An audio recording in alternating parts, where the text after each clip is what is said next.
आज के इस वीडियो में हम लोग बात करेंगे डिफेंस एक्सपो में दिखाए गए कुछ नई चीज़ों के बारे में। हमारी टीम इस समय अहमदाबाद में है और कल सुबह से हम लोग शुरू करेंगे डिफेंस एक्सपो का एक्सटेंसिव कवरेज।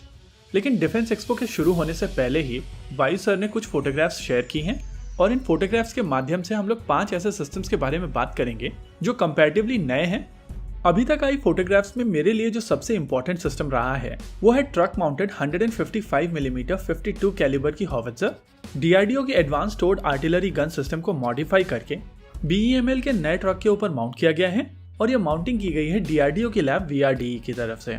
इस फोटोग्राफ में एक और चीज समझ में आती है कि ये गन जो ट्रक के ऊपर माउंट की गई है वो कल्याणी द्वारा बनाई जाने वाली गन है और ओवरऑल ये पूरा का पूरा सिस्टम काफी ज्यादा इंटरेस्टिंग लग रहा है। अगर स्पेसिफिकेशंस की बात की जाए तो ये ट्रक एक 8x8 व्हीकल है। वहीं अगर गन की बात की जाए तो सिस्टम में यूज होने वाली गन 155 मिलीमीटर 52 कैलिबर की है और इंडियन आर्मी ऐसी 814 गन आने वाले समय में अक्वायर करेगी।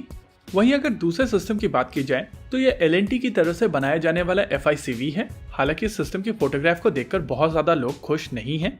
देखिए, अगर आप इस फोटोग्राफ को ध्यान से ऑब्जर्व करेंगे तो आपको समझ में आएगा कि इसमें बहुत सारी ऐसी चीजें हैं जो मिसिंग हैं और ये चीज इंडिकेट करती है कि ये सिस्टम फाइनल सिस्टम नहीं है।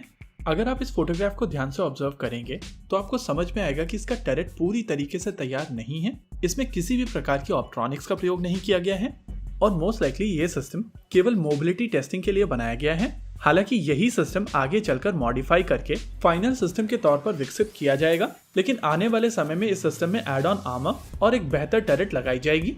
वैसे अगर आप इस सिस्टम को गौर से देखेंगे तो आपको समझ में आएगा कि ये अभय इन्फेंट्री फाइटिंग व्हीकल है जिसको डीआरडीओ ने काफी पहले डिजाइन किया था और इसका एक प्रोटोटाइप भी उनके पास ऑलरेडी मौजूद था। एनीवेज, इस सिस्टम को लेकर भी हम लोग और ज्यादा जानकारी इकट्ठा करने की कोशिश करेंगे।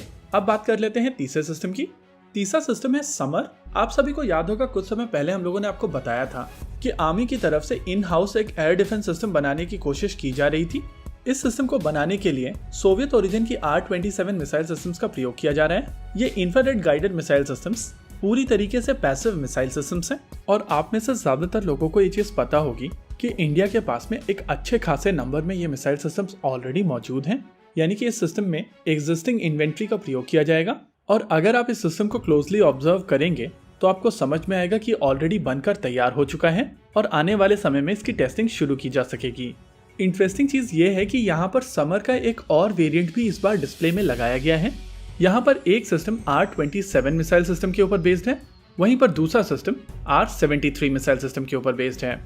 अगर हम लोग चौथी चीज के बारे में बात करें तो वो है रुद्रम 3 मिसाइल सिस्टम। अभी तक हम लोग टेंडर्स के माध्यम से इस मिसाइल सिस्टम को लेकर स्पेकुलेशंस कर रहे थे, लेकिन पहली बार इस मिसाइल सिस्टम का मॉडल डिस्प्ले में लगाया गया है और कल हम लोग इस मिसाइल सिस्टम के बारे में और ज्यादा ऑथेंटिक डिटेल्स निकालने की कोशिश करेंगे। वहीं पर अगर अगले सिस्टम की बात की जाए तो ये Pinaka multi barrel rocket launcher systems हैं। इस बार ये MBRL सोलार ग्रुप की तरफ से डिस्प्ले में लगाए गए हैं और डिस्प्ले में एक्सटेंडेड रेंज और गाइडेड रॉकेट दोनों दिखाए गए हैं। इंटरेस्टिंग चीज ये है कि गाइडेड रॉकेट एक्सटेंडेड रेंज से छोटा दिख रहा है और इसी वजह से ये देखना दिलचस्प होगा क्या 150 किलोमीटर रेंज वाला सिस्टम यहाँ पर डिस्प्ले में लगाया गया है। इसी के साथ आज के इस वीडियो में रखते हैं केवल इतना ही। वीडियो को अंत तक देखने के लिए धन्यवाद। देखते रहिए अल्फा डिफेंस और बैकग्राउंड में ये जो कुत्ते भौंक रहे हैं इनको प्लीज इग्नोर कीजिएगा।